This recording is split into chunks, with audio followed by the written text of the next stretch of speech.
Yo, what is good, Hit Squad? What's going on with y'all today, man? Let's start it off with good morning, good afternoon, and good evening.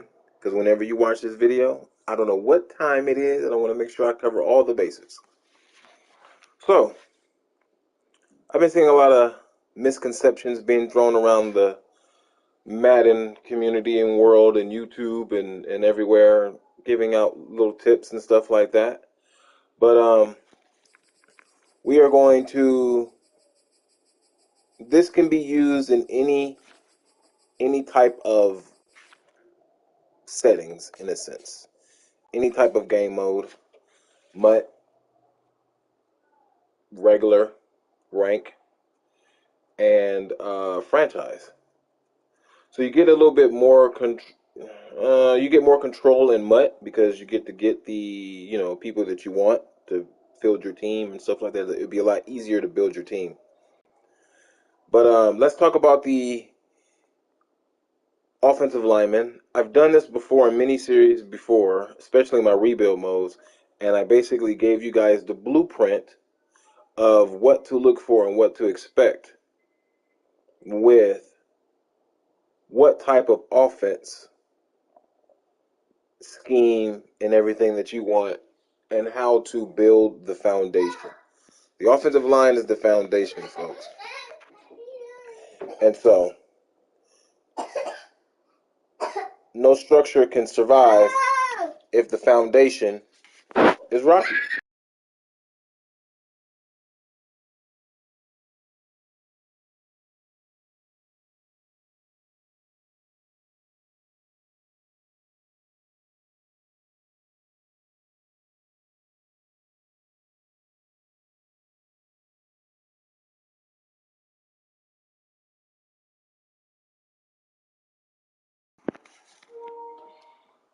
Like I was saying, no foundation will survive. No structure will survive if the foundation is rocky. So first off, you got to figure out what type of scheme you like to do, what type of player you are, and it helps build your offensive line. So as far as a lot of that stuff, say if you like to throw the ball downfield, deep pass plays, shot plays, and all that type of good stuff. That means you got to have some type of running game, and the purpose of that is certain players on the offensive line to be able to block the type of scheme that you want. So when looking for linemen, we'll just go to left tackle and see the best guy in the game is Trent Williams, right? Now you have to look at the fact of what makes him the best, because generally speaking, you got some linemen that are the best at one thing and some that are best at multiple things. So you will get a tier of like 1A and 1B because of it. So looking at Trent Williams, he's 98 overall. And you got 95 overall Quentin Nelson. 91 overall Jensen, 98 overall Martin, and 90 overall Wirfs and Johnson, right? So when you look at the 98 overall and you compare Trent Williams and Zach Martin, right? These two guys are basically the best because of their overall. But that's not technically what all you need to look at. So first of all, we're gonna look at the size: 6'4", 315 pounds, and then you got 6'5", 320 pounds. So there's a 5-pound difference and an inch taller. Trent Williams, considered to me, is the best because not only with his size, his height, and weight, he's faster with his speed, and he's stronger. Now, don't knock Zach Martin. He's fast in his own right, and he's strong in his own right. But then you got to look at the style of offensive linemen they are. So let's break down. Obviously, we know what speed is, we know what strength is, we know what acceleration is. So for the offensive side of the ball, awareness matters. I'm just going to See, these guys don't have play rec, so which is good, but they do have awareness. And awareness is somewhere, I don't know, really. Okay, there it is. Boom, awareness. So awareness matters. A lot of this stuff matters. It's like the meat and potatoes of things. But let's get to the main course of things. Because, I mean, when you get a lineman, the meat and potatoes is the strength. And if you get a guy with speed, that's great because all these other things you can build up. And we're talking about building up or getting the right fit. So pass block right here is a dead trait. This trait here is so dead, it doesn't matter. This trait only mattered back in Madden, I think it was 19 and back, where they didn't have finesse move and power moves as a,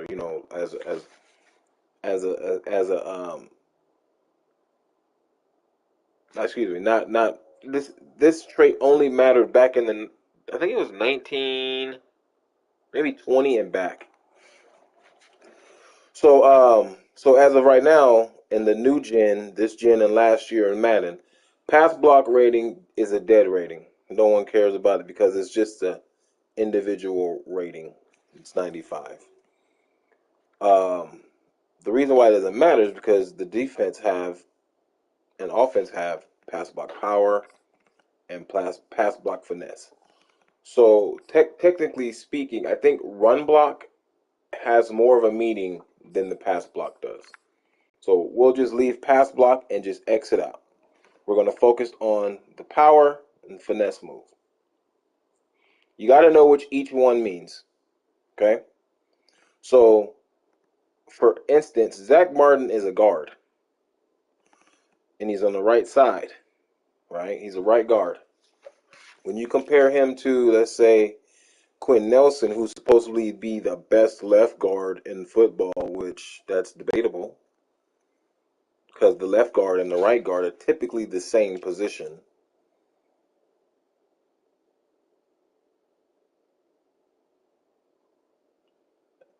So, let me get back on track. Pass block power. This right here, PBP, is an engagement of power. So that means Zach Martin in a passing situation, right, is going against a guy in a 2-on-1. The best lineman on the game. You think so? Nah. He's not the best lineman on the game. It's Trent. Okay, but PvP is power. Pass block power is for double teams. Double teams. That means him and the center is going to double team the nose tackle or a defensive tackle. That's what pass block power is for. That's why most of the guys that's in the guard position, they need post up. Because post up gives them an added pass block power advantage. So the defender does not break through the through the line. All right? That's what pass block power is. Pass block finesse, PBF, is one-on-one blocking between the offensive lineman and the defensive lineman. All right? So when you're looking in for a certain offensive lineman, you got to figure out where he's going to be on your line, for one. So if you want more of a finesse guy, that means he's going to be on the edge. He's going to be at your left tackle, possibly your right tackle, and they're going to need, it depends, because your left tackle is the blind side, so he needs to have to be able to one-on-one block, period. So he needs to always have a pass block finesse for pass blocking. Now, if you got a guy that has a high pass block power on the left tackle, and you're wondering why you're giving him so many sacks, that's because he's probably looking like this. Let's see. Some guy with a high, let's say he got 96 pass block power, but he got like 83 finesse, well, or less. That's because his finesse in the one-on-one scheme, one-on-one versus the defender, that defender clearly has a higher finesse move. finesse move is a one-on-one move for the defender to beat the offensive lineman. All right. So your pass block power, if he's number one, your pass block power, you got to move him to a center position. You got to move him to a guard position. And most likely, I would say move him to the tight end position. I mean, tight end, the right tackle position, because the tight end is always to the right side 80% of the time, 90% of the time on offense, unless you're an ace and stuff like that. But if you have a tackle and you want to leave him on the left side, that means when you run a lot of your plays, you're going to Does have to strength flip. matter? Yeah, strength does matter. Strength matters a lot in this game. Size matters a lot in this game. The traits that don't matter is pass block power. I mean, pass block. This trait right here. Pass block does not matter at all because it's going to get taken over from either the pass block power or the pass block finesse. Okay, so we're going to go through each one so we can get an understanding of what it is. Pass block, exit out. Who even cares? Doesn't matter. PBP is for double teams. PBF is one-on-one. Run blocking matters because there's certain runs that don't have, like a draw. So A run blocks draw. don't matter then. No, run block does matter. Run block matters because there's certain runs formations that don't have like when you see toss, that's run block power. When you see zone, that's run block finesse. When you see draw, in a sense it's a finesse, but the engagement of the line, you need to have the run block. So the only stat that doesn't really matter on the offensive line is run block. Pass block, period. Pass block does not matter. Lead block matters and impact block matters. So let's say, for instance, when you're building your offensive line, you got to know what type of quarterback you got. You got a right-hand quarterback or a left-hand quarterback, right? If you got a right-hand quarterback, traditional style, your left tackle is going to have, he's going to be the pass block finesse guy. So if we look at the left tackles for majority of the league, they're going to have this right here. It's high. It's going to be high. Trent Williams is high, but he also has pass block power. So he's very versatile. That's what's so great about Trent Williams. You can put Trent Williams anywhere on the field as a lineman. And also, like with Zach Martin, you could do the same thing. Zach Martin, you could do the same thing. But the difference between Zach Martin and Trent Williams is Trent Williams is stronger, Trent Williams is faster, and so he's bigger too, so he gets the nod. So, where was I at? Lead block matters. Lead block is for pulling. When you got somebody pulling, like on the trap, power O, toss, that all matters. Impact block is for in space. So if you run like a screen and that guy is running to the space and there's a corner over there, impact block matters there. I don't think lead block does not matter on screens. I don't, because I've had Puller Elite, which is a lead block activator on screens. If you got Puller Elite on screens, he does not light up. The guy don't light up at all. So impact block is for screens. So then you got to look at all your, like, whatever playbook you have, whatever playbook you like, you got to figure out you want a zone run or power run, because this is where it matters for the offensive line. If you run a lot of zones, which zones are inside zone, outside zone, stretches, those are all zone plays. If you run a lot of zones, you need run, block, finesse on all your linemen. All of them. Because you're gonna need to do the agility one, so they can target run, block, finesse, which is gonna give you lead block and impact block.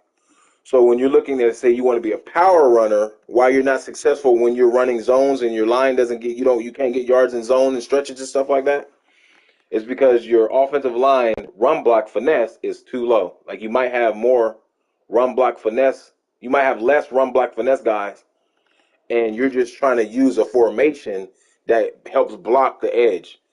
But if you actually traditionally run an inside zone and run it like certain zones, they don't work because your linemen can't block it because their run block finesse is too low.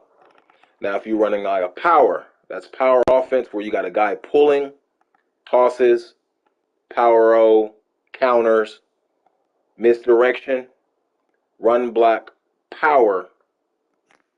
It all has to weave its own type of web. So, like for me, zones for me, I like to my playbook is the Atlanta Falcons playbook. They don't have a lot of power. They have a lot of zones.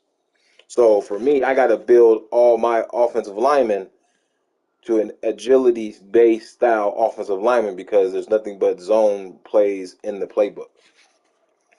So for the defense side, to counter the zones or counter the runs is basically speed, block shedding, and stuff like that. So, but your offensive line, like I said, you got to have the identity and then the players. When you have certain guys on the line, you got to put them in certain places, right? So if you got a guy like Zach Martin, for instance, he's a great guard. He's a great center. Actually, he can play all positions on the line. He can play every single one. But let's say you're playing Mutt. You got Zach Martin, you got Trent Williams, you got all these guys, right? And you want to build your offensive line. Well, technically speaking, when you got Zach Martin and Trent Williams, where you put them is going to be great. Where you put them is going to matter because these guys can play all 5 positions. So when you have Trent Williams at left tackle, you know you're fine at the left tackle spot. But then you're going to be like, why am I giving up sacks? Why does he give up sacks? The big question is, why would Trent Williams give up sacks? Well, the reason being is this. It depends on where you have Trent Williams. So, for instance, if he's at the left tackle spot, the reason why Trent Williams will lose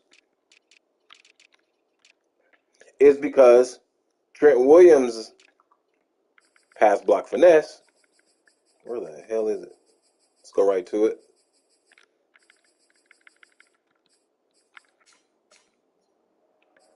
Is not the best. He's down here. He's at 92. So you got defensive ends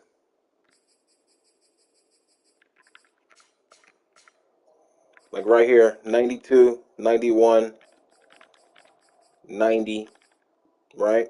So one-on-one, Trent Williams versus Danielle Hunter, you can say slightly you give the edge to Trent Williams only because he's going to have a high impact block. He's going to have a high strength, and he's obviously a lot bigger. So what happens is the interaction between these two players, it won't be instant sheds. So let's say Danielle Hunter versus Trent Williams, right? It will be a time game. So therefore, it will be 2 seconds. Danielle Hunter will be held up. If you hold the ball longer than that, Danielle Hunter will get loose. So if you're getting instant shedded, where like Trent Williams doesn't even have a chance, well, that's because he's going against Aaron Donald. Aaron Donald has a high finesse move to where, and his strength and speed, even though he doesn't have the size, but he's gonna counteract everything that Trent Williams has. So that's why when you're building a pass rusher, he has to be able to play everywhere on the field. There's not too many pass rushers like Aaron Donald. Aaron Donald can play literally anywhere. He can play the nose tackle. He can play the double team.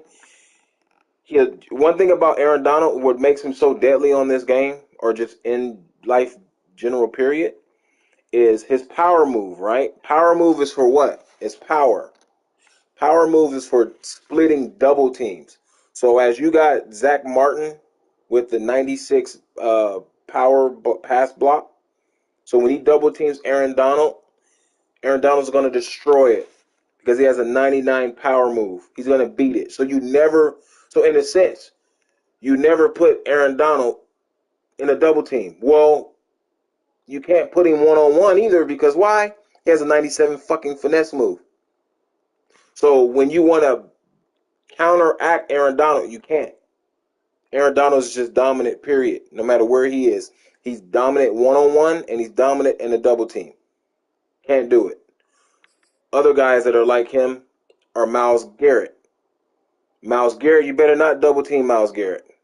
But then also, depending on your lineman, you can't put him one-on-one either because he has 91. But he will get held up one-on-one. So you're better off putting Myles Garrett in one-on-one situations. So when you're playing against someone and you see they got certain people, know who to double team and know who not to double team, and that will help your passing offensive line scheme a lot better. So let's say you're going against Nick Bosa.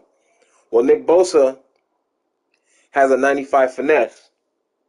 So that means one-on-one Nick Bosa, he's going to defeat a lot of the linemen because he has a high finesse move, right? So what do you think you need to do? You need to double team block Nick Bosa.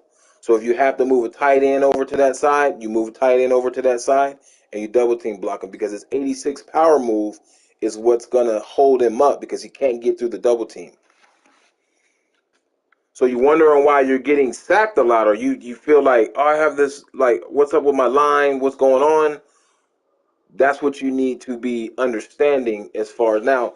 A lot of the instant sheds, if the guys is really bad, you know what I'm saying? But you're going to get some resistance, so it's going to be a play clock in a sense. So Nick Bosa in a double team they might hold him for 4 seconds.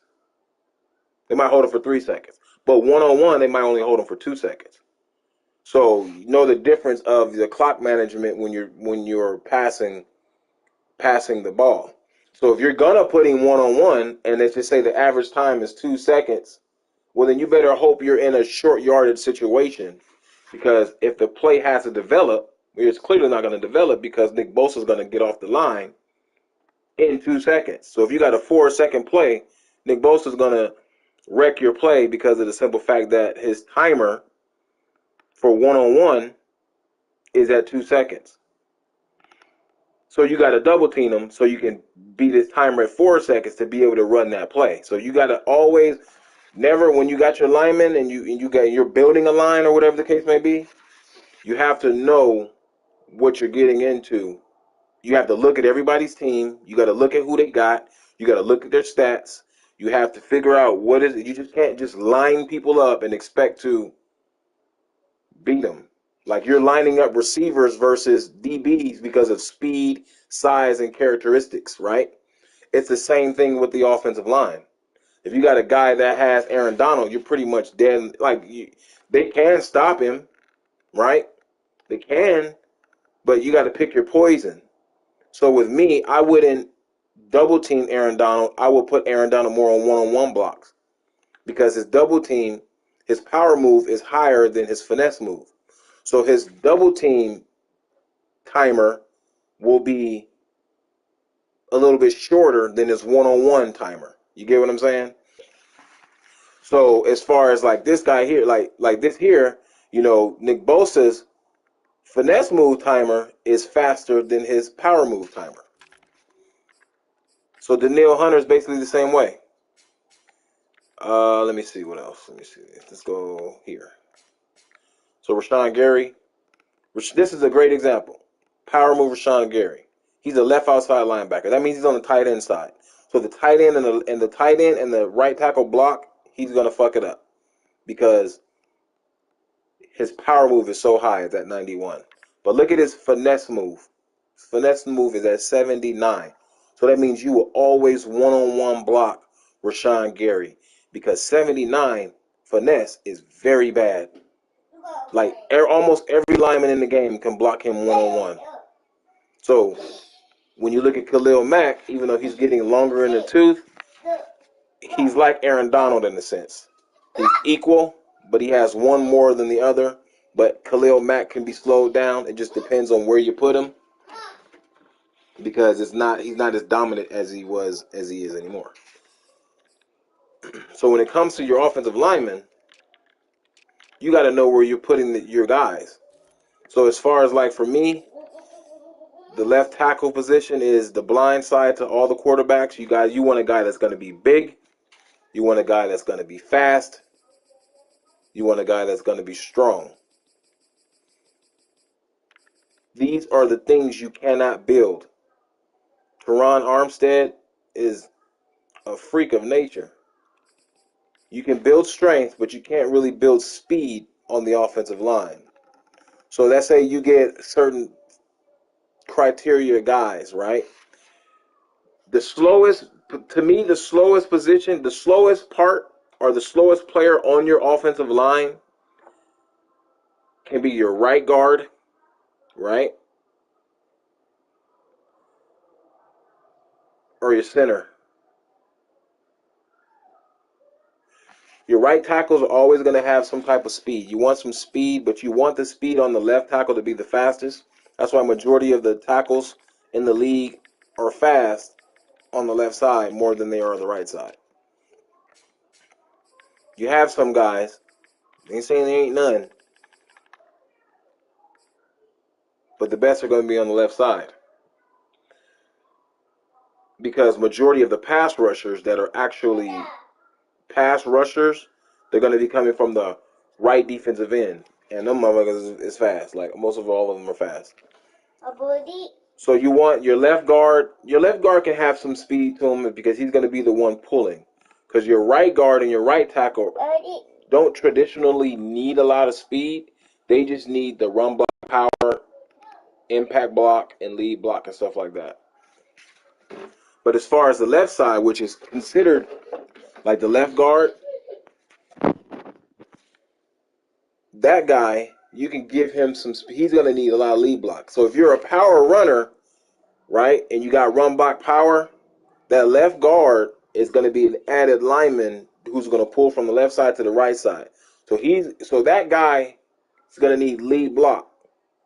So when you run those power plays, when they're pulling, all he needs is lead block, right? When you let's say that it's power right, so it's a power right where the left guard pulls to the right side. So all the things that's going to matter in that play will be this: from the right tackle to the right guard, right? Because they're not pulling. It's a power play. Run block power is going to matter, right? From the center, if he's not pulling and you're running to the right, run block power is going to matter. Now, the guy that's on the left, if they're pulling, the only stat that's going to matter is his lead block. Because the lead block, because he's lead blocking now. He's not doing anything besides lead blocking. Once he engages someone, his impact block would come in effect. And then since it's a power play, it will come in effect afterwards. But then by that time, that guy should be either hitting a linebacker or a corner, and they're going to get wiped out because it's not a defensive lineman. Like so that's why when you run a lot of those traps and those counters and you get that edge sealed and you're like, damn, that shit was beautiful. That's because the right side or whatever side of the line, you had more guys that had the run block power stat, and then that guy that's pulling must have a great or a good lead block stat. And that's why the play runs so effectively. Now, to counteract that on defense, it's really the game is made for offense. But you just got to have guys with high block shedding and strength and stuff like that. So a defense is a lot easier to build a certain thing because it's either they're going to pass the ball or run the ball. So with passing, you got where your interior guys is, you're going to do power move. They might be in one-on-one. But the defense part of it's a lot easier than offense, right? And the reason why it's a lot easier on defense is because it depends on what formation you run. If you got a line where it has five defensive linemen, right? Well, that means against the offensive line, that's all one-on-one blockers. That's one-on-one. No one's getting double teamed. It's 5-on-5. It's one-on-one. So if you got a bunch of guys who in that five lineman defensive line that have no finesse move, well, that's why you're not getting through, because those their finesse move is too low, and 5-on-5 is making it hard for them because it's one-on-one. So if you got a defense of that you got only one or a few finesse move type of people, you don't go into a five lineman set, because you're not going to win it, because you don't have the one-on-one finesse move category on all five of those players that's going to help beat the offensive lineman. So what you would normally traditionally run is either a three-man front or a four-man front, which, let's say you got an Aaron Donald. I don't want to use Aaron Donald because he's just a cheat code. Let's say you got Rashawn Gary, who has a 91 power move. Well, now you want to put him in a position where he's going to get double teamed. So when he gets in that double team position and he gets that double team block, he's going to win it because it's 91. And it might be against somebody who's not good. So he's going to beat that double team block. But if you put Rashawn Gary in a five-man front versus five offensive linemen, and his offensive lineman got 97 finesse move, one-on-one block, he got 79 finesse move, he's going to get his ass whooped. There's nothing that's going to set. The only way he breaks through that is if the quarterback just took off running and hit the speed button, because once it's instant block shed once the quarterback hits the speed button. But they're playing the game like you're going to have all day in the damn pocket. You can try it out for yourself if you want, but that's generally how the interaction from the offensive line and defensive line work. So it depends on your scheme offensively and then also defensively. If you want pressure, you're worried about pressuring the quarterback, it depends on your defensive scheme. If you got five good finesse move guys, best believe they're going to get pressure on the quarterback, because now you got five guys with a high finesse move, right, going after linemen that don't got one-on-one blocks, that don't got a high pass block finesse, and you're gonna be more successful. Let's just say you got a guy. Let's say you got a mutt team, and you got Danielle Hunter, you got DeMarcus Lawrence, you got Melvin Ingram, Max Crosby, 1, 2, 3, 4, and then 5. We're just gonna use the left end to just grab these guys real quick, and Brian Burns. So in your nickel defense, you will run the nickel, where it's like it has five linemen on the front, where that means it's all one-on-one blocks. So you, in return, when you look at the offensive lineman there of the teammate that you're playing against, and you see this pass block finesse, it's in the 70s and it's in the the low 80s or middle 80s, right? Because these guys aren't the greatest, but we're just going to use them for example. You're going to take these guys right here. So they're in the low 80s, 70s. These guys are going to destroy the offensive line. You're going to always run that defense because the offensive line is susceptible to being beat one-on-one. You understand what I'm saying? So now if they got an offensive line that's actually pretty decent and pretty good, and they're higher than your finesse move, but they're low in the power moves, now it's another game of, okay, I got to put this lineman in a position to where he's going to get double teamed. So now you got to run a three-man front, because there will be a lot of double teams with three-man front versus five. They're just going to automatically do it. So now, if you got guys that have high power move, right, you're going to run a lot of three-man front defensive line versus a five-man front defensive line, because you got more power moves than you have finesse moves. So like I said, it all depends on who you select in MUT, and then if you're in a franchise, it depends on who you're willing to build. Who you're willing to build at the end of the day. So like Melvin Ingram, he can't be in a three-man front because his power move is too low. Can't put him in three-man front. These guys you sort of can, like DeMarcus Lawrence.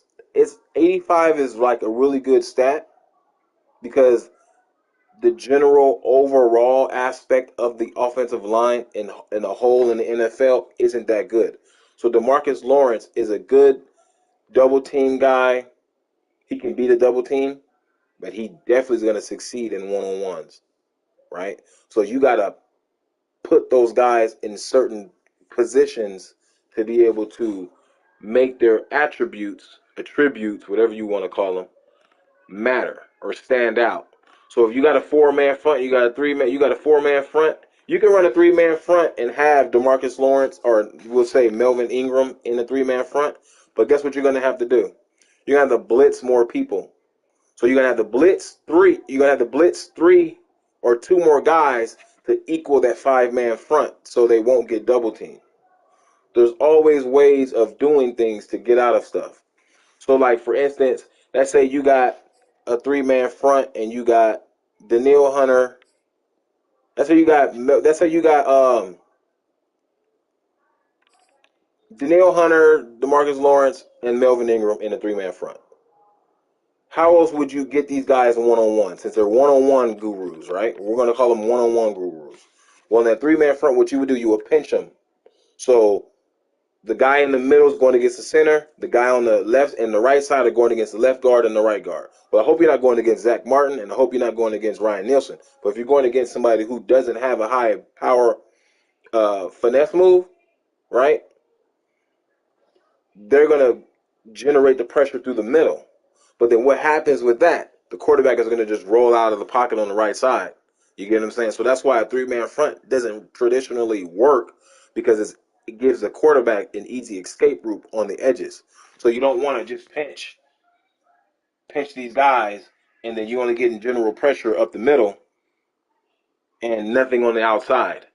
So that's why if you got 5 defensive linemen that got a high finesse move, you're going to run them on a 5-man front because now that's one-on-one pressure everywhere, from the edges, from the middle, everywhere. So now it just depends on what type of offensive lineman they got. So when you're building your team, you're building your scheme, know what you want to do in ahead of time, and stay committed. That's the key. That's the key thing when you're building your teams. You have to stay committed to the vision that you have, and just basically it'll work itself out. So like with the Falcons, I mean, whew, shit's bad. Look at their defensive line, their edge rushers. They have none. Only one that they really do have is Dante Fowler, and he sucks. 76 is probably their highest finesse move person on this team. Power move. Let me see. No, where's he at? Grady Jarrett, right? Grady Jarrett's an 86 power move, 74 finesse move. You're gonna look at, well, Grady Jarrett sorta can beat double teams. Yeah, he sorta can. 86. One on one, he can't one on one. So if he's a power move guy, that means he has to generate pressure from, let's say, the right tackle side, which is going to be a double team from the tight end and the right tackle, or right guard, right tackle. But what hurts with Grady Jarrett is he's slow. Dude has 69 speed. When you compare that to Montez Sweat, who's not traditional, he's not there yet, but he's in the right direction. Or Chase Young. Chase Young is not there yet, but he's going in the right direction. You're going to put him one on one. You will not put Chase Young in the power move situation. He's going to fail. He's going to fail. I wouldn't even say 73% of the time he will fail because that's just retarded. Or 82% of the time he will win because that's too high. Fail, and that's too high for the fail because he's not going to win 82% of the time if he's going against a good right tackle. He's not going to win at all.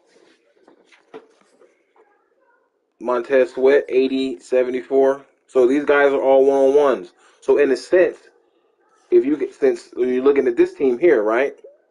Let's say you got the Washington Commanders, whatever the hell their name are. and you got a 5-man front, you're going to put, obviously, Chase Young in the game. You're going to put Sweat in there for the one-on-one. Nate Orchard might. Jonathan Allen, 76. Matt Ioannidis. Let me see what else. We got to go through all this to see where they stop at. So let's count 5 guys. 1, 2. Nate Orchard. I think he's slow as hell. Let's see. He's slow. Yeah, that nigga suck. I ain't playing these niggas. So in a sense, you don't have a 5-man front to run with these guys. You can't run a 5-man front and think you're gonna get pressure with these guys. The offensive line gonna slap him up. Now you got a power move guru here, 91. So you want to always put him in a double team situation. So they run a 4-3 defense. So he's the nose. He's clearly the nose, and that's the guy that's on the left guard and the center.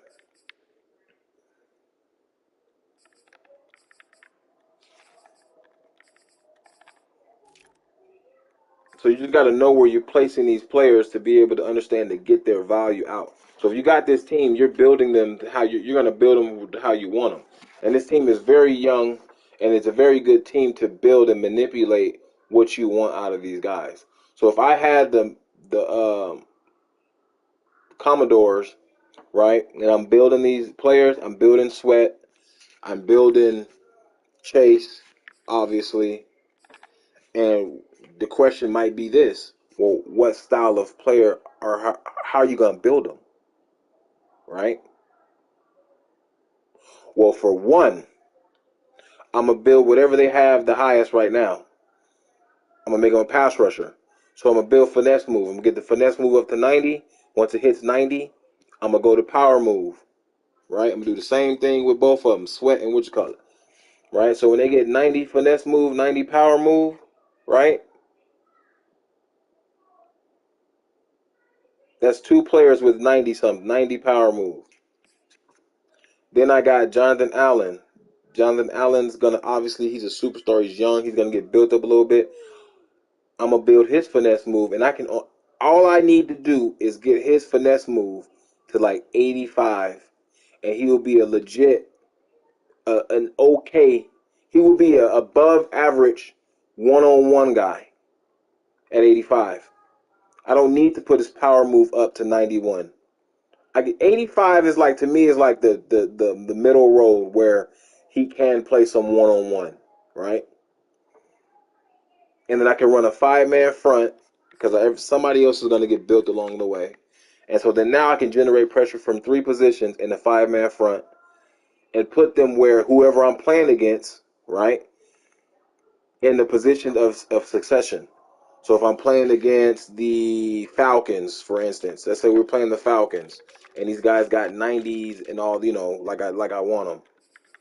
Well, when you look at these guys, finesse move, oh shit, he trash. He's the best. He's on the edge. So I will put my slowest dude, not my slowest dude. I'll put Chase Young on that side, right? So Chase Young going to destroy him. He's getting destroyed. He's getting destroyed. He getting destroyed, and he's getting, like, that's what you do. You go off of what their offensive line capable of being. So let's say, for instance, if we're going against the Dallas Cowboys, and I built my team up how I wanted it. Landon Collins can hang, but it's going to be 90 versus 83. He's shutting somebody down. He's getting shut down one-on-one. And he's going to shut down a double team, right? But it depends on the double team, on who he's double teaming. But if he's double teaming just a normal person, then he's going to shut it down. Finesse move here, he's getting beat. Connor's getting beat. Tyron Smith, he's going to catch some hell. Whoever Tyron Smith is going against, they're going to catch hell versus him. So how would you face this team? Well, you look at the power, his pass block power. That means he's the left tackle and he can double team. All right. I wouldn't put nobody. I would throw a waste. I would just put a fast guy on Teron Smith. He ain't gotta have nothing. He just gotta have speed. So I'm putting a dead person there. Just somebody who's fast. I'm gonna attack the right guard. I'm gonna put um, Allen at the nose, and then when it comes to Zach Martin, there's really nobody you can, there's really nobody you can put there against him. But if I had to choose, I'll put Chase Young right here because he's gonna have that 90 finesse move, and he's gonna be the interior. This is in my obviously my nickel and dime formation. And then this guy is going to be against. He's going against um, Sweat. Sweat gonna kill him. So I'm gonna force Zach Martin going against 1-on-1 against against Chase Young, or you can force Chase Young to go against Teron Smith. I mean, wherever you feel that the matchup is going to benefit you the most, that's where you go. So Chase Young can go here because Teron Smith has 91. So it could be a little bit easier. But you want to put these guys all in one. You want to put these guys all in 1-and-1. All in 1-and-1. So I could put Ioannidis at center. I could put Jonathan, what was his name? Jonathan Allen on Zach Martin. So where I'm going to get my victories from? I'm trying to get my victories from Lano Collins, or I'm going to put Jonathan Allen on the left guard, Connor Williams. I'm going to try to get the victory on that side, on Colin Williams side, Collins side, and I'm flipping a coin with Teron Smith versus Chase Young. That's if he's built up. Not right now. If I put Chase Young versus Teron Smith will just manhandle him. It'd be clockwork. There's no Teron Smith is not losing to Chase Young stats. He's not losing to Sweat stats. He's definitely not losing to Jonathan Allen stats. Like Teron Smith can single-handedly pass block all those guys. Who would Teron Smith have a problem with? Aaron Donald, Myles Garrett. But those are the top. Those are the top. And he'll have a problem with Joey Bosa and stuff like that. So, like I said, the offensive line is the foundation. The defensive line is the foundation of your offense and your defense. It starts all. It lets you know what all you can do. If you can't blitz, it's going to tell you. If you don't need to blitz, that's going to help you out. If you got Danielle Hunter and Aaron Donald and all that, you don't need to blitz. Nah, when you got 5 good defensive linemen that can all rush the quarterback, you don't need to blitz. What you need to blitz for? No need to blitz. No, sir. Now, if you got 5 nice offensive linemen, and they got... Now, when you get an offensive lineman at the end of the day, right, you got to have equal parts. They got to be good at everything. So, as you see, he has a good run back power, and he has a good finesse. That's good. That means he can run zone, and you can run power. Pass block power means he can run double team blocks, and he can run 1-on-1 blocks. So this is how you want your offensive line to look on all 5 levels. Not levels, but all 5 positions. Left guard all the way to right, left tackle to right tackle. You want to have both of these here, and then both of these here.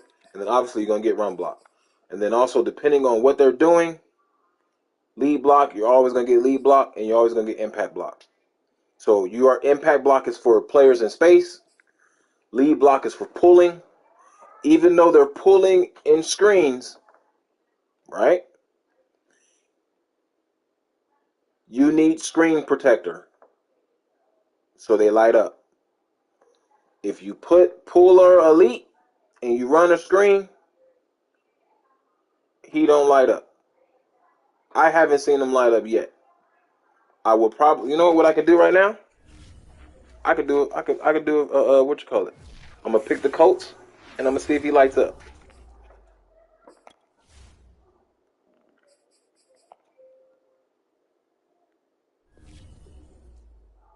First off, let me see if he has Puller Elite. I gotta see if Nielsen has Puller Elite. Let me see. Let's see. X Factors. And let's go to the Colts. Okay. Puller Elite. Pull blocks. All right, he has Nasty Streak, which is good impact block wins against DBs and LBs. That's great for screens because that's generally who they're going against screens. Now, he might light up because of the Nasty Streak. That's fine a guy that just has Puller Elite and no Nasty Streak because that might be. See, Screen Protector. Now, he's going to definitely light up. He's definitely going to light up, so we don't need to. Who ever had another guard that was good? Post up left guard, center right tackle. We're looking for a guy that has Puller Elite only. Post up, man. Oh, I thought Sharif would have it, but he doesn't. Let's see. Giants. Damn, they took the X Factor off of Saquon? That's dirty. See, Mekhi Becton has Puller Elite and Nasty Streak. See, this is what's interesting. He's a left tackle. So there's not a lot of pulling plays for left tackles. There's only screen plays. So he's gonna light up on screen plays going against a lineman.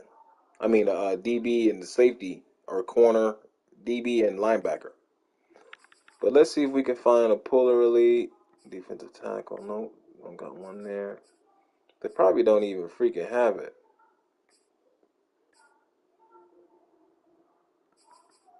Nope.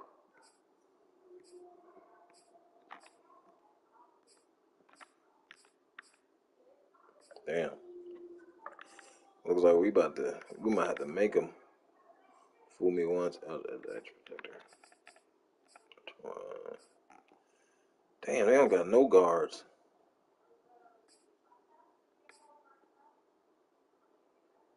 Man, they took Taylor Lewan. Did he retire? I thought he was just hurt.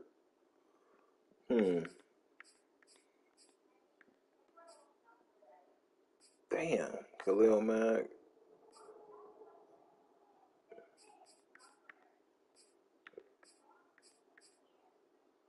Okay, post up a nasty streak. He should light up again. Nah, that's not gonna work because we want Puller Elite only. Oh, we might have somebody here. Yeah, damn. No guards. Damn, no guards. No guards there. Or center, because yeah.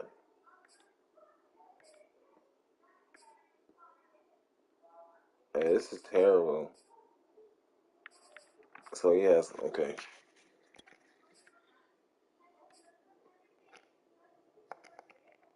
All right, I'm gonna edit him and see if it stays with him. I'm gonna edit him and just take that off. Now I should be able to do that.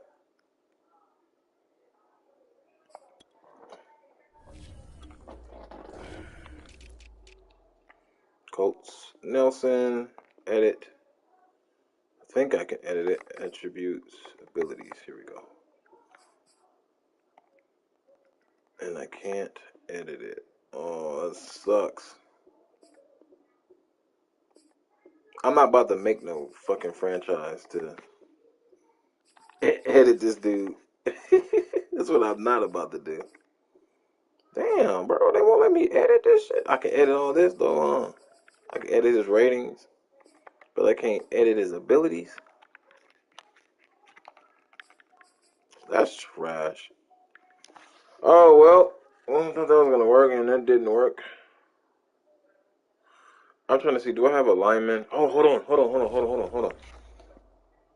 I do have a lineman. I do have a lineman in this franchise. I do have a lineman in this franchise. Hold on. I just joined this franchise.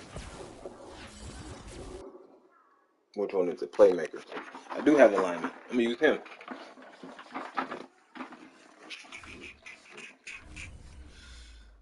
So this team is 0-6. I have not played a game.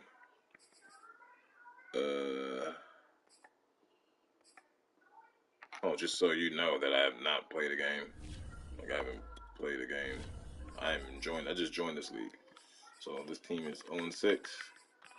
I just joined here on the bye week, and we're here against the Eagles. Anyways, that's not the point. But just in case you thought I was lying, because you know you got you always they must have listened to you, right? Niggas. Let me see. Left guard. I have a left guard, superstar Ed Ingram. Now I can do his abilities. So I'm gonna take off Nasty Streak. Blockers with the ability to increase blocker points. Whatever. We're gonna put. Let's just put Matador. All right. Boom. Got Puller Elite Matador. Now we're gonna see when the motherfucker light up. Training complete. Free practice. Normal.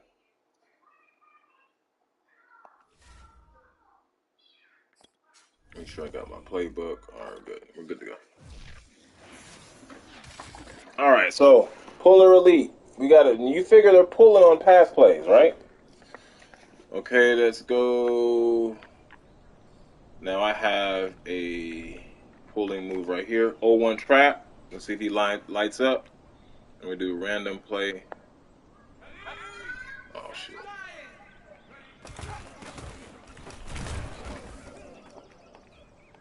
You gotta get him in a 4-3. Okay, hold on.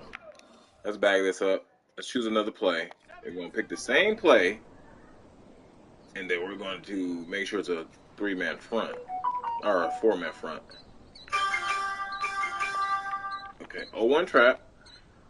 And then defense, we're going to do random 4-3. All right. Still didn't line up. So he ain't even lining up on... That's terrible. Still ain't lined up. Got to get these guys to light up. Well, he didn't line up on the trap. He should line up on the, you know, let's do the halfback power alert bubble. And, I don't know what fucking defense this is. This is terrible. Let's do this.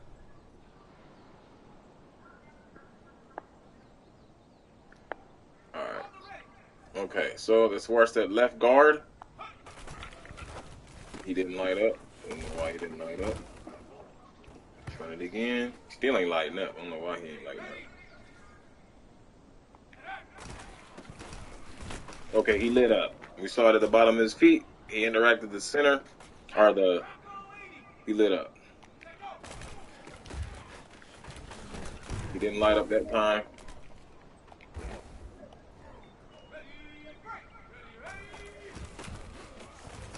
He lit up. See the light up? All right. Got him to light up. I saw it light up. I don't care if you did. Choose a new play. Now we're going to run a screen. See if he lights up. Because technically speaking, on screen plays, he is pulling. So, let's see. It'd probably be a lot easier if I just went to a screen. All right. So, halfback slip screen. Left guard is pulling. Random nickel. See, he's not lighting up on the full plays. See, if that was nasty streak, he would light up right there on the nasty streak. So let's continue to run it to see if he lights up. I don't see him lighting up. Don't see him lighting up. He didn't light up yet. Let's keep him going.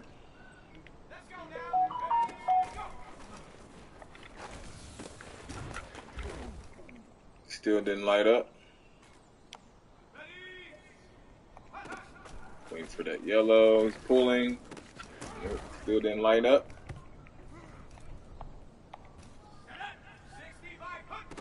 Screen. He's pulling. Let's pick another screenplay because he's kind of blocking first. Let's see. I think I had another screenplay. Oh, let's go to this one here. No, that's not it. Play action jailbreak.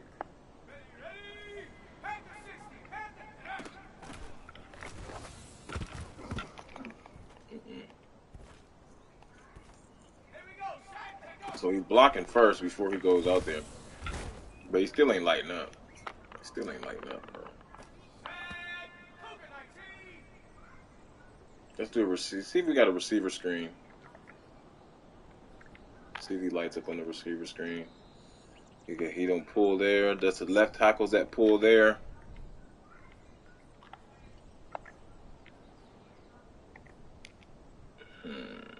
Concept.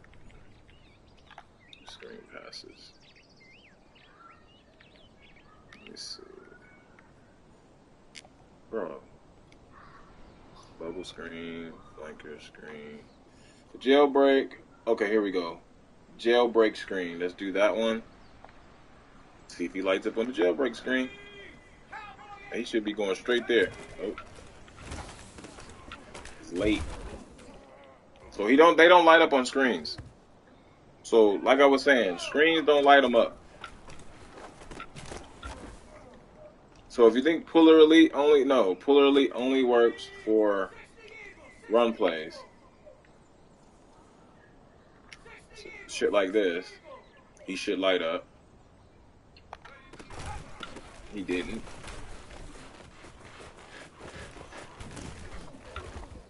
He didn't light up. But he didn't light up at all on any other shit. Try it again.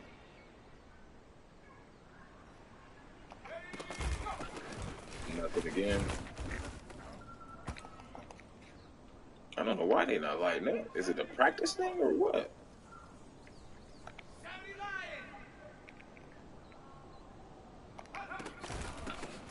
Oh, he lit up right there. Okay, so he lit up right there. He didn't do shit, but he lit up. Still ain't light up. This nigga's knocking my pass down. Oh.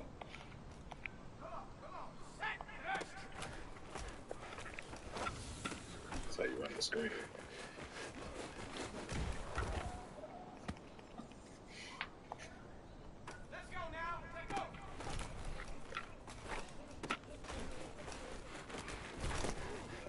He still ain't lighting up, folks.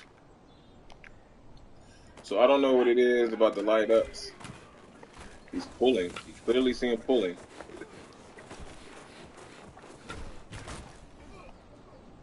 So their Puller Elite does not activate on screens.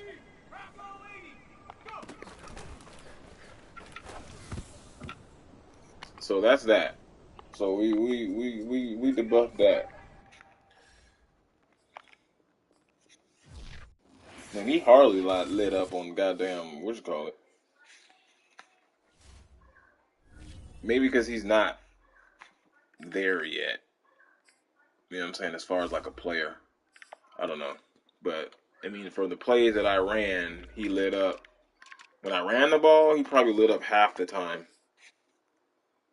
Versus now if I put screen protector, he's gonna light up every single time. Where is it at? Screen protector. Blockers with the ability to dominantly win impact blocks on screen plays. So, but that's not like him light. He's gonna light up on the impact block, on the engagement. But why would I need that? You see, screen protector you don't need, because when you say screen protector, right? When they run a screen, who are these guys going against? They're going to be going against corners and maybe a linebacker or safety. So you keep Puller Elite because that's for the lineman, and then you put Nasty Streak because when he gets out there on the edge, he's going to win an impact block against linebacker. That's who he's going to see. And then also Nasty Streak will help him block on pull plays. Let us say if you got like they're in zone, tight end, right? No receiver, but they got a corner out there, and you got a pull play where the pull guy pulls and then stretches all the way. At the end of the day, he's gonna knock him down because it's a nasty streak versus the corner. So I think screen protector is a waste because you just put nasty streak is more beneficial because nasty streak you can get him against DBs and linebackers in the run game by running power, and then in the passing game by running screens. So nasty streak is by far the best probably the best all around ability nasty streak.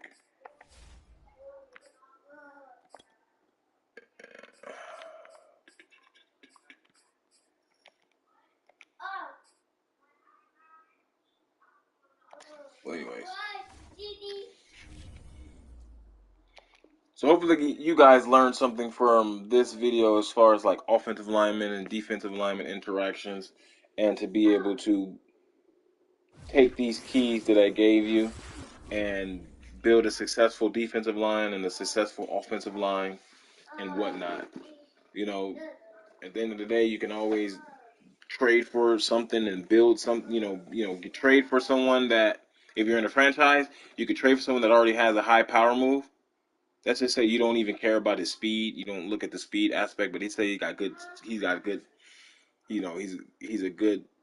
Uh, he has a good strength, and you're like, he has a good strength and power move. All right, I just need to build up his finesse move. Okay, well, that's gonna take less time because you try to get the speed aspect, try to get the strength. That's just too many things you got to worry about just to build up two attributes.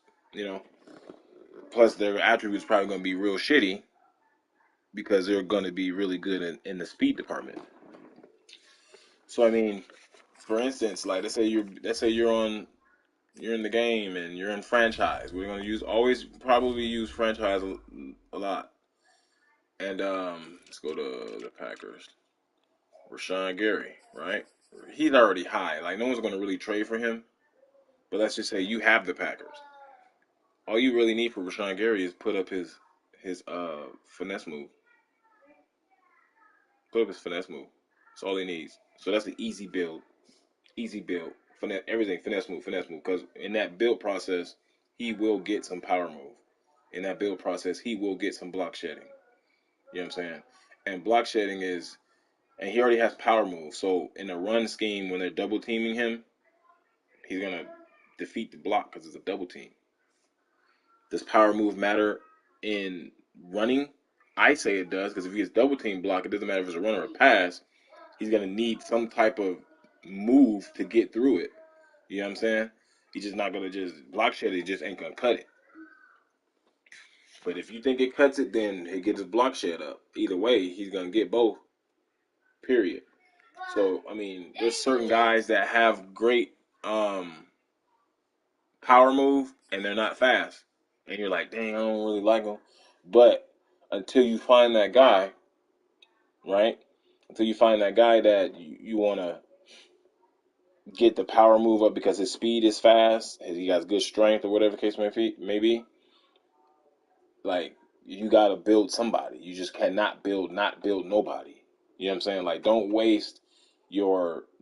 don't waste your practice points on another position when you still need that position to fill it. Like you might not have it this year, but build that guy so he can be, so you can see what you're getting, right? And then if you get a guy with speed, now you can imagine that, oh shit, if this guy was even faster, like bam, how nice he would be. Like don't miss out on building someone, because I've done it plenty times, right? Let's say I'm the Falcons and I completely negate this guy right here, Kaminsky. Like Kaminsky, in the sense, 6'5", 285, 2 years in the league. That's like a white Aaron Donald, right? It's not, but it can be. It would take a lot of building, right? But why would I just, oh no, forget him, and then try to build a DB or another area or an offensive lineman that where I can, if he might break out. You never know because he has good strength. Strength is going to always go up. He has good speed, 82 speed, 84 acceleration. Like he's already, just as far as size and speed, he's not Aaron Donald. But look, 82, 90 acceleration, 84 acceleration. Like, or if you get a guy who the 49ers had a guy. 49ers, I don't know if he's still on that team. 49ers had a guy. Where is he?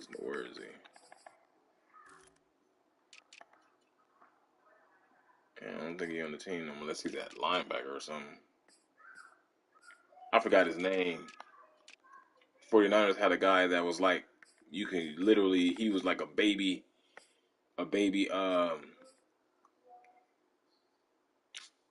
Aaron Donald. Damn, he must be in free agency.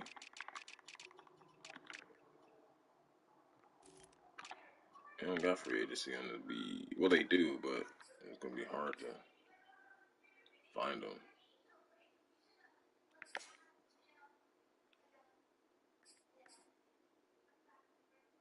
Okay, let's just say he's pretty poor. But let's just say no, I don't want to use him. Right now. Okay, let's say Chauncey Golston, right? 87 acceleration. He's not as strong, 79, and he's not 280 pounds, but he's 270. He's 6'5", 270, right? Let's say you got him, and you're like, damn. But let's say he came in with like an 82 power move. Like you would build him up. He's a rookie. Build him up. And when you build him up, see where he lands you. To where when you know you're doing something right, now you can only manifest like, oh, if I get a guy with speed, I can make Aaron Donald. And that means 99 this, 99 this, 99 that. But I was trying to figure out what to do that.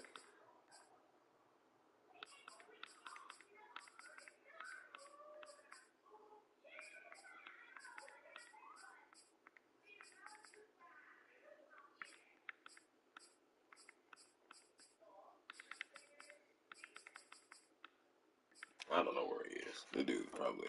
He used to be on the 49ers. Tell you that now.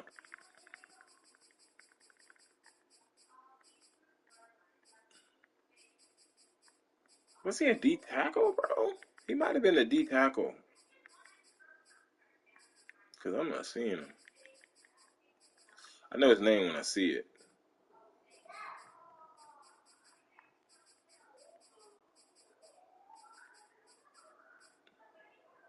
Would you say Emmanuel? You know, he's 27, so he's not gonna work. But in a sense, yeah, to say he was a little bit younger, he wasn't 5 years in the league. Build him. You build him, they will come. Maybe he. No, I don't think he was. I think he was a D tackle. Ed Oliver is a baby. Aaron Donald. See how you? Yeah, you. I mean, but of course you're gonna build him. Like what the hell? Dude, I don't know what this dude's name is. You can even make Deron Payne, because Deron Payne is nice. He's gonna get some acceleration, and he's 6'3", 300. He's not a baby. He's fucking freak.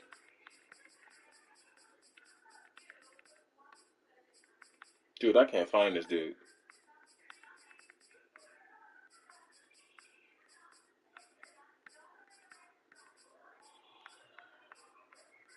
Solomon Thomas. Him. That's who. Solomon Thomas. That's what I'm talking about. 26, 82 speed, 87 acceleration, 87 strength, 87 acceleration. Like, that's a baby. That's a baby Aaron Donald. 26 years old, you get this guy and you just build him, build him, build him, build him. You can make an Aaron Donald out of that. Because he's going to get some speed, he's going to get some acceleration, and he's definitely going to get some strength. Now, he ain't going to be 99 strength, but shit. It's baby Aaron Donald. Yeah, you making an Aaron Donald. So you can take, like, certain guys, like, let's just say you get somebody who got a high acceleration, you know, good strength, solid, like Solomon Thomas, like Freedom, no, because his speed is too slow. 74, you probably get like 3 speed, just 77. Like, nah, you want to get somewhere good. You know, a really good foundation type player. Like, look at Khalil Davis, 1 year in the league. He's only a 63 overall. But look at his measurables: 81 speed, 86 acceleration, 84 strength. Right? You're gonna boost him up. There's a lot of these. Like, he's a diamond. This is considered a diamond player. To where you can make him, because he gonna get strength. So he probably end with like 90 strength, 87, 88, 90 strength, which is good. That's a lot of building if you get that much strength. So what do you think his power move and finesse move gonna be? He a 1 year player, 25 years old. So like look for guys like that that got a high acceleration. And look at this guy. Like this is the trend. This is the trend right now. They're trying to find baby Aaron Donalds. There are a lot of them. This guy's in free agency. This guy's a rookie. Milton Williams, he's 6'3", 280. He just ain't the strength, but he'll have the speed. And he's a D tackle. This guy's 70 overall rookie. That somebody gonna let him go. Like, ain't nobody worry about him. You can get guys like this all day. Like, look at this. Well, Nick Bosa is another example. Nick Bosa is considered like a baby Aaron Donald because he doesn't have the speed, but he can wreck shop. He has a high acceleration, which matters. Good strength. He just don't got the size, of course. Like when I mean baby Aaron Donald, you know what I'm saying? You're looking at the guy that has the 280 range, but a high acceleration and a high, a really good um,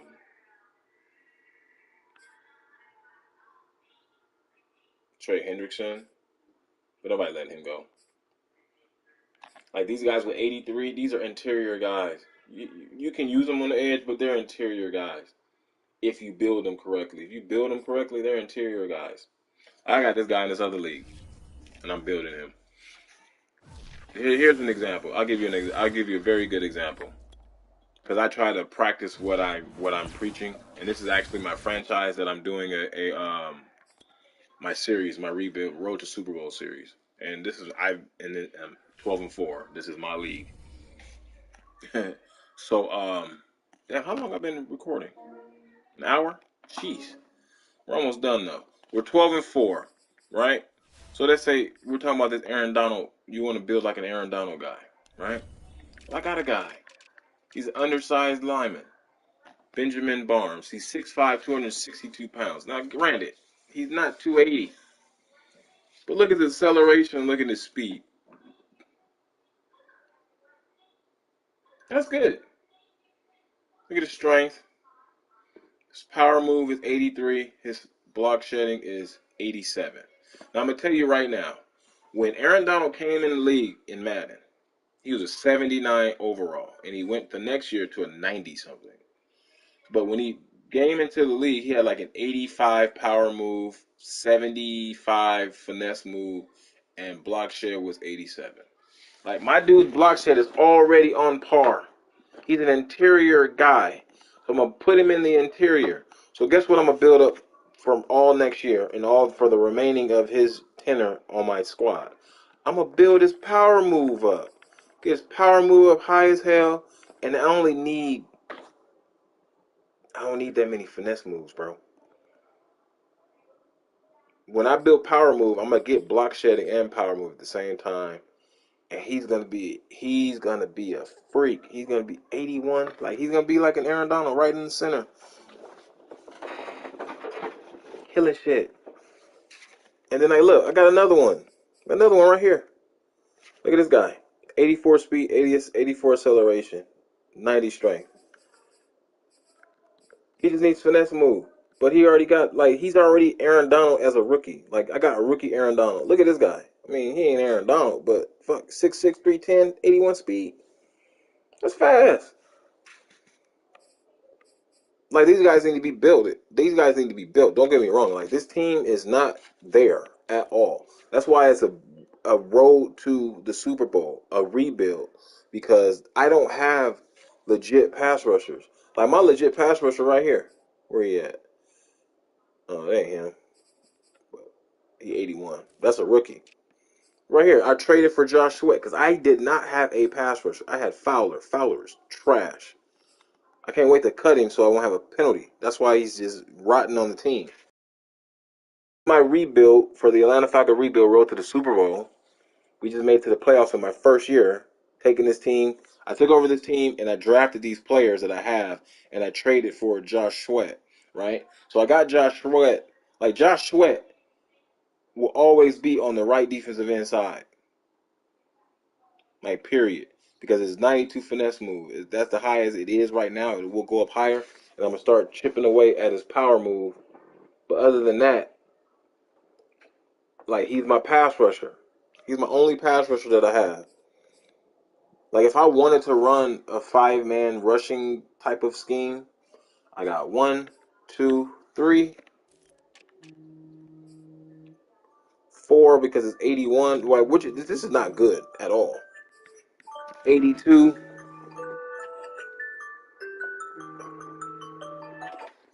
82, right? But he's slow. 75, 63. Like these guys wouldn't be in it. My one-on-ones, these guys wouldn't be in there. He barely makes the cut. But Grady Jarrett is in it.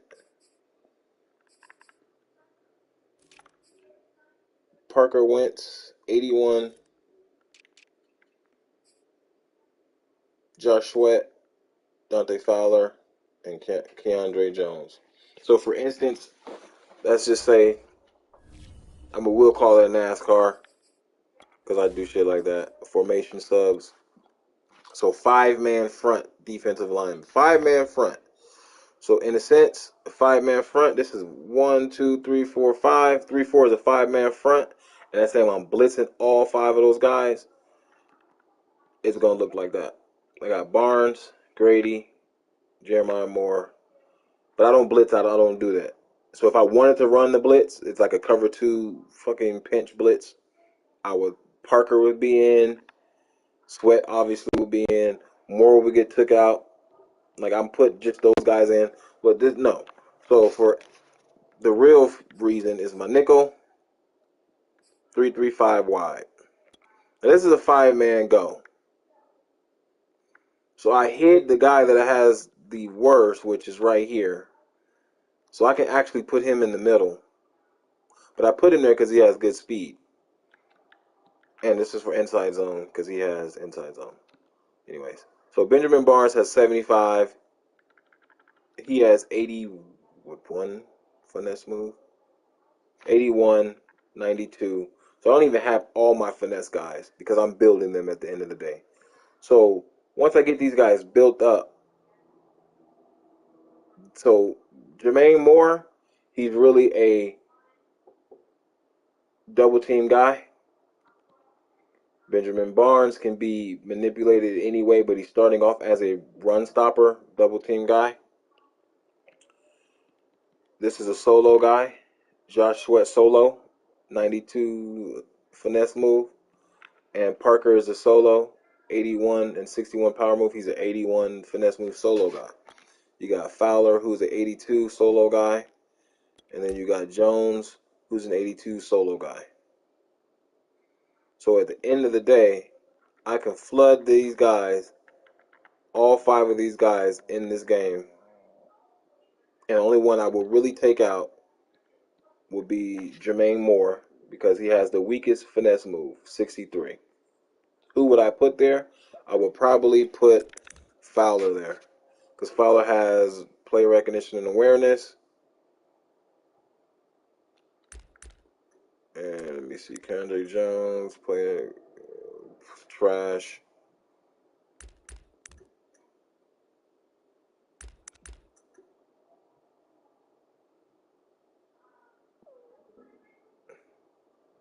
So that would be like 3rd and 8. If it's a big 3rd down, like I can go. That would be my NASCAR series, and they ain't great. They ain't gonna be like, oh, these guys are gonna destroy anything possible. Let's just say, for instance, we're playing the Minnesota Vikings, and we go look at his line. So each game, I build and I look at each team that I'm playing against, their line, see where their weaknesses are, where their strengths are. So I'll go to the line. Finesse. This is 69. What? Okay. Finesse. 88. He good. I don't know why he had left guard, but he good. He ain't got no power. Center. 83. Guard. 74. Right tackle. 92. 90. So I will put in that NASCAR series. I'm definitely putting him on the against Sweat. I'm putting him on Sweat. I'm putting my next highest, fastest dude, which will be Parker, on him. Put Parker on him because I want the mismatch. I got the and then here it don't matter. It's 81. I could put what's his face? Fowler here. I'm dead in the water here because I got nobody there. I could put Grady Jarrett there. Grady Jarrett basically going there. And at 88, I'm dead in the water. 88 finesse move, but it's power move. So when you look at these guys, period, power move. Okay, he got a good power move, but he's on the left side. So you put a finesse guy over there, one on one. Power move. He weak in the power move. He's okay in the power move. He okay in the power move. So in the trenches, I can destroy this guy in the trenches with Grady Jarrett. Just a double team. But I mean, this is gonna end this video. This video has been very long and drawn out on one situation. If you got any more questions, just hit the comments below.